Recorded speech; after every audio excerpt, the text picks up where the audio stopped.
मैंने कहा आईएएस के इन्वेस्टमेंट मैनेजर्स के डेप्यूटी सीईओ संदीप बंसल हमारे साथ जुड़े हैं। Sandeep ji, good afternoon. संदीप जी, क्या ऑल टाइम हाई का जो इंतज़ार चल रहा है 13 महीने से, वो ख़त्म होने के कगार पर हैं क्या हम? जिस तरीके के क्यूज़ बैठ रहे हैं मार्केट में, क्या लग रहा है यहाँ से अब ऑल टाइम हाई आए और उसके बाद मार्केट यहाँ से भी और चले, ऐसा पॉसिबिलिटी होगी क्या? गुड आफ्टरनून अनुज। रिजल्ट्स, अर्निंग्स, फंडामेंटल्स उस हिसाब से ये क्वार्टर इन लाइन रहा है। उम्मीदें बहुत ज्यादा नहीं थी इस क्वार्टर से, क्योंकि इस क्वार्टर में काफी डिस्टरबेंसेस थे।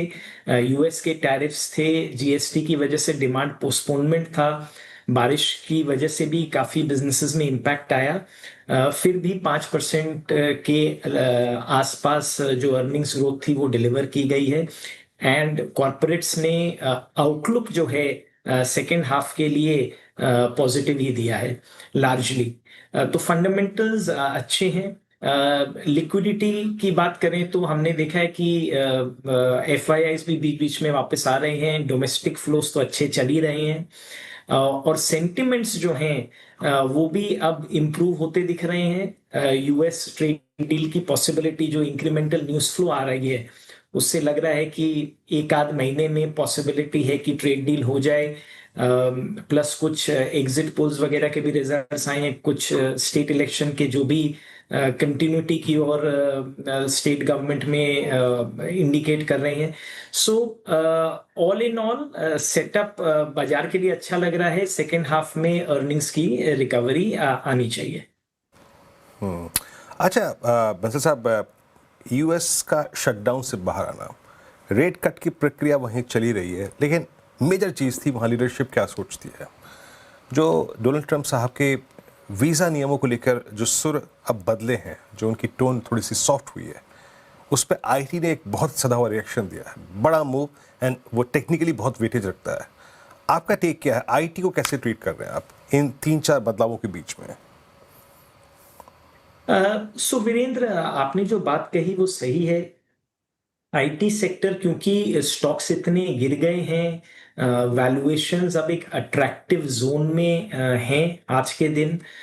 इंक्रीमेंटल न्यूज़ फ्लो अगर यूएस के साथ ट्रेड डील होती है, कुछ वीजा रेस्ट्रिक्शंस वगैरह अगर इम्प्रूव होते हैं, तो क्या आईटी सेक्टर में एक ट्रेडिंग रैली आ सकती है? बिल्कुल आ सकती है। पर हमारा लॉन्ग टर्म और स्ट्रक्चरल व्यू उस सेक्टर पे उतना पॉजिटिव नहीं है।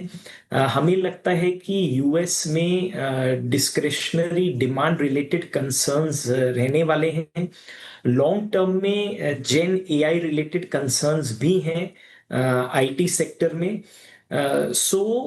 इस सेक्टर में हमारा अंडरवेट स्टांस है और हम उसी में बरकरार रहेंगे। ओके, पीएसयू बैंकों ने बहुत शानदार रैली दिखाई है पिछले 3 महीने में, एक्चुअली इससे ज़्यादा से, और लगातार एक के बाद एक PSU banks all time high पर आ रहे हैं। बहुत लोगों का मानना है कि यहाँ अभी भी वैल्यूएशन कंफर्ट है। आपका क्या व्यू होगा?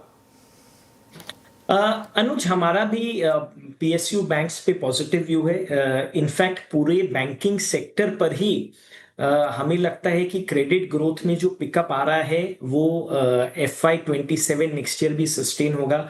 हमने लगभग 11-11.5% की क्रेडिट ग्रोथ में पिकअप देखी है। इस क्वार्टर में जितना मार्जिन कंप्रेशन बैंकिंग सेक्टर में एक्सपेक्टेड था, उससे थोड़ा कम आया है। आगे जाके मार्जिन्स बैंकिंग सेक्टर में इंप्रूव होने चाहिए।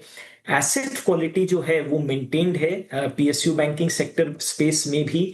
वैल्यूएशन कंफर्ट वहां पर अभी भी हाई है, और आगे जाके अगर कॉरपोरेट लेंडिंग में पिकअप आएगा, एमएसएमई सेक्टर में लोन ग्रोथ में अपटिक आएगी, तो उससे पीएसयू बैंक्स को फायदा मिलेगा।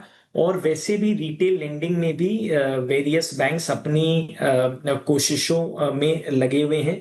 सो हमारा पीएसयू बैंकिंग स्पेस पे, स्पेशली लार्ज बैंक्स पे पॉजिटिव व्यू है। अच्छा बंसल साहब, ये अभी बंसल साहब की कंपनी लिस्टिंग हुई एक और, ये पूरा खेमा आपने देखा, लेंसकार्ट हो गया, इटर्नल, नायका के नंबर्स बहुत स्ट्रॉन्ग थे इस बार। अभी नंबर भी देखे आपने इटर्नल के नंबर्स में, हालांकि वो आई थिंक जो अकाउंटिंग में बदलाव था उसके बाद थोड़ा सा इफ्स एंड बट्स है, अदरवाइज हाउस व्यूज बहुत स्ट्रॉन्ग थे। अभी यहाँ पे अगर कुछ स्टॉक स्पेसिफिक टिप्पणी ना कर पाए, लेकिन आपका व्यू क्या है? हेल्दी जा रहा है ये स्पेस आपके लिए? ये जो पूरा इंटरनेट टेक्नोलॉजी कंज्यूमर टेक वाला स्पेस है वीरेंद्र, इसमें हम सिलेक्टिव स्पेसेस में पॉजिटिव हैं। यहाँ पे ग्रोथ एक हेल्दी रन रेट पे एक लंबे समय के लिए रह सकती है। हमें लगता है स्पेसिफिक बिजनेसेस 15 से 20% की ग्रोथ काफी आने वाले सालों तक दे सकते हैं। ये एक सेगमेंट ऐसा है जहां पे नंबर ऑफ प्लेयर्स जो हैं वो बहुत ज्यादा यूजुअली नहीं हो सकते हैं। 2 से 3 प्लेयर हर एक स्पेसिफिक सेगमेंट में ऑपरेट करते हैं। वो डिस्प्रपोर्शनेट मार्केट शेयर उनका रहता है। Over a period of time ये बिजनेसेस कंज्यूमर्स को एक हैबिट फॉर्म करवा देते हैं, एंड इन बिजनेसेस के पास हमें लगता है over a period of time एक प्राइसिंग पावर आएगी, उसकी वजह से ऑपरेटिंग लेवरेज आएगा, और इस स्पेस में वैल्यूएशंस ऑप्टिकली तौर पे हमेशा महंगे दिखेंगे, पर इसमें हमें एक लंबी जर्नी के हिसाब से अगर हम सोचें तो सिलेक्टिव पॉकेट्स में हमें ये स्पेस अच्छा लगता है। हाँ, इन स्पेसेस में भी कुछ एक बिजनेसेस ऐसे हैं जिनके वैल्यूएशंस हमें भी नहीं समझ में आते, तो उनसे हम दूर रहते हैं। डिफेंस पर क्या व्यू होगा आपका? आज एचएएल के नंबर्स आए, मार्केट को थोड़ा पसंद नहीं आए वो नंबर्स, पिटाई हुई स्टॉक की, लेकिन यहाँ पर क्या व्यू है? स्टॉक स्पेसिफिक तो नहीं कमेंट कर पाएंगे अनुज, बट डिफेंस ओवरऑल अगर हम स्पेस देखें तो हमें ऐसा लगता है कि जो बिजनेस साइकिल है डिफेंस का वो इन फेवर है। लास्ट 2-1 सालों से जो स्टॉक्स हैं इस स्पेस में उन्होंने शानदार रिटर्न्स दिए हैं, पर हमें लगता है ये जर्नी अभी लंबी है और ये आगे कंटिन्यू रहेगी। गवर्नमेंट का फोकस इस सेक्टर में रहने वाला है because of what ever geopolitical situation हम ग्लोबली देख रहे हैं, अपने नेबरहुड में देख रहे हैं, तो ऑर्डरिंग इस स्पेस में अच्छी रहने वाली है।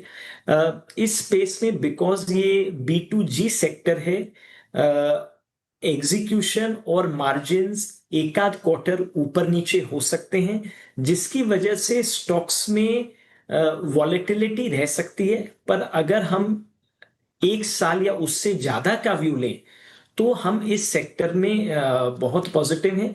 इसमें ऑब्वियसली कुछ एक स्टॉक्स के वैल्यूएशंस भी because of the run up जो लास्ट कुछ सालों में हुआ ऊपर जा चुके हैं, पर उसके बावजूद हमें लगता है कि एम्पल अपॉर्चुनिटीज अवेलेबल हैं और इसमें इन्वेस्टर्स एक सेकंड में आ रहा हूँ आपके पास। नेट एशियन पेंट्स के नंबर्स आ रहे हैं और पहला नंबर जो है स्क्रीन पर वो काफ़ी अच्छा लग रहा है, और अब देखते हैं इसमें कुछ वन ऑफ है या नहीं है। संदीप जी बहुत बहुत शुक्रिया आज हमारे साथ जुड़ने के लिए। अब तो ये इस कॉन्वर्सेशन को यहीं एंड करना पड़ेगा।